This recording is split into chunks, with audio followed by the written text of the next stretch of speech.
Ninguém vai conseguir te motivar. Esquece a família, esquece a empresa, esquece a mulher, esquece o marido, esquece os filhos, esquece os amigos, esquece a empresa. Ninguém vai conseguir te motivar se você não se automotivar. Esse é o tema desse nosso episódio. É um tema que é muito importante para mim, pensando do ponto de vista das marcas pessoais, pensando do ponto de vista do sucesso pessoal, da construção de autoridade e da busca de realização. Por isso é um tema que pode ter muitos olhares, mas é um tema muito importante para o meu olhar, para o meu fazer. Eu quero dividir essa reflexão com você sobre a ideia entre motivação externa e automotivação, que é um tema assim hoje fundamental para todas as organizações que precisam melhorar o desempenho, que buscam excelência, que fazem eventos, que treinam as pessoas, mas principalmente para você, para mim, para quem é colaborador CLT, para quem é empreendedor e tal, que é a ideia de poder se automotivar, essa fonte inesgotável que pode ser assim transformadora no desempenho, nas entregas e no enxergar a vida de uma forma diferente. Esse tema talvez tenha muitos olhares e eu respeito muito, muita gente especializada, né, que cuida de recursos humanos, de pessoas no dia a dia, que tem um desafio brutal e que eu respeito muito, mas eu queria trazer essa reflexão para você aqui. Então, se você está me assistindo no YouTube, eu fico muito feliz, muito grato, muito agradecido aqui. E se você não está inscrito ainda no canal, por favor, se inscreva no canal, porque toda terça e toda quinta, exatamente ao meio-dia, a gente põe um novo episódio de 10 minutos aqui, para que você possa compartilhar, para que você possa assistir sozinho, mas que possa compartilhar com os amigos, levar para a empresa, formar um grupo de pessoas que está interessado em debater esse assunto. Olhem o meu olhar, a minha reflexão. Eu respeito outros olhares, mas ela pode ser assim um bom tema para uma boa discussão dentro da organização. E o meu olhar aqui é que ninguém vai nos motivar, ninguém consegue nos motivar. E aí o que a gente tem hoje é uma coisa que eu acho que é um grande engano, é quase como enxugar gelo, uma expressão popular que a gente usa, que é a gente proporcionar motivação externa para as pessoas. Eu, particularmente criticando esse olhar, eu chamo isso de motivação empurrada, motivação forçada. E o que acontece com essa motivação forçada é que ela acontece naquele momento. As pessoas, em muitas dessas cerimônias que eu vejo por aí, eventos, palestras e tal, ela funciona durante um certo tempo, as pessoas se emocionam, se abraçam, beijam o coleguinha, vai, faz aquela coisa toda, anda de mão dada, faz experiências, né, junto do grupo e tal, mas que depois isso não resiste, porque não é sustentável. E essa motivação empurrada que não funciona é mais ou menos como drogas na vida de alguém. Precisa de uma dose maior, porque vai começando a dar uma crise de abstinência e que precisa aumentar a dose da motivação, e isso nos levaria para um cenário onde é bem possível que as empresas façam eventos de motivação semanais para as pessoas, né? Porque as empresas quebrariam se estiver fazendo isso. E isso cria um ciclo vicioso, muito ruim, de que as pessoas não se dão conta, e que eu chamo assim de uma guerra só de perdedores, que é experiências profissionais frustrados com aquilo que fazem, profissionais que não encontram significado naquilo que fazem, obviamente não conseguem ter uma entrega de excelência, uma entrega de olho apaixonado, né, de gente que gosta daquilo.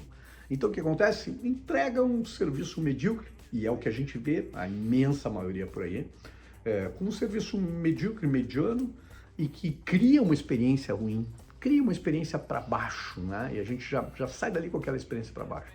Essa experiência para baixo de muitos colaboradores, essa experiência para baixo de muitos profissionais autônomos e muitos empreendedores, a gente vê que é uma experiência para se livrar daquilo.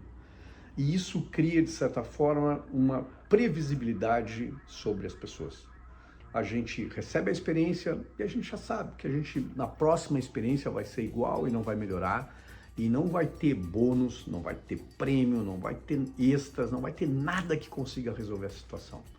E isso leva para uma perda de valor das empresas, das organizações que têm colaboradores desmotivados, colaboradores infelizes e que extraem, tiram valor da organização naquela hora, daquela entrega. Mas o mais importante, experiências ruins, de entrega ruim, de entrega medíocre, acaba também tirando valor do mais importante, que é da pessoa que produziu aquela experiência, ou seja, daquele colaborador, daquele profissional, né, daquele empreendedor que proporcionou uma experiência ruim. Ou seja, empresas perdem, profissionais perdem, e por isso é uma guerra só de perdedores. E talvez você esteja me perguntando, tá, Bender, mas no que tu acredita que possa reverter essa situação? Eu primeiro diria para você que é fruto da minha angústia, do meu não conformismo, eu sou um chato com isso, que é pessoal, é de cada um, é de busca de querer melhorar, de busca de querer crescer, de busca de não se conformar com a própria realidade, com a própria medianidade, de tentar explorar mais as suas possibilidades, de querer crescer na vida, de querer mais da vida. Então esse é o primeiro aspecto que eu acho que é muito importante. Mas essa automotivação, ela precisa ser visceral, ela precisa vir de dentro, né? Eu adoro, já falei várias vezes aqui sobre uma frase do Tom Peters, que ele diz que palestra de motivação é um insulto à inteligência das pessoas. Por quê? Porque é um estranho que não conhece ninguém e que fala para uma plateia de 500, de 1000 pessoas e que vai motivar aquelas pessoas. E aquilo é só um jogo de palavras que dá um efeito muito momentâneo e que não vai produzir resultados sustentáveis. Então a minha tese aqui, para você refletir, porque pode ter muitos olhares sobre isso, é que essa automotivação tem a ver com o encontro de significado de cada um no seu fazer. Mas essencialmente tem a ver com autoconhecimento. E eu acredito que é isso que as empresas deveriam apostar, em provocar experiências para os seus colaboradores, para que eles pudessem realmente mergulhar nesse autoconhecimento. E nesse autoconhecimento significa conhecer minhas forças, conhecer minhas fraquezas, conhecer melhor as minhas habilidades, as minhas paixões, ou seja, as minhas vulnerabilidades, ou seja, mergulhar por inteiro em mim mesmo. E gastar muito tempo nessa busca de se autoconhecer, porque aí a gente consegue entender uma coisa muito importante, que é um encontro comigo mesmo, conhecendo a minha própria natureza. Porque todos nós temos, não é, uma ideia de uma natureza que é propensa para alguma coisa, que é o que a gente pode chamar de talentos, né, de forças, mas que a gente nasceu para isso. E que muita gente vai passar a vida sem saber, porque nunca entrou de cabeça em entender realmente e investir nesse autoconhecimento. E talvez passe a vida infeliz, fazendo algo que não motiva, que não faz crescer, que não dá significado, porque não perdeu, não gastou, não investiu tempo em se autoconhecer. Então, quando a gente está falando de se conhecer a sua própria natureza, a gente está falando de conhecer profundamente as suas habilidades, os seus talentos, as suas paixões, para poder conhecer as suas próprias possibilidades.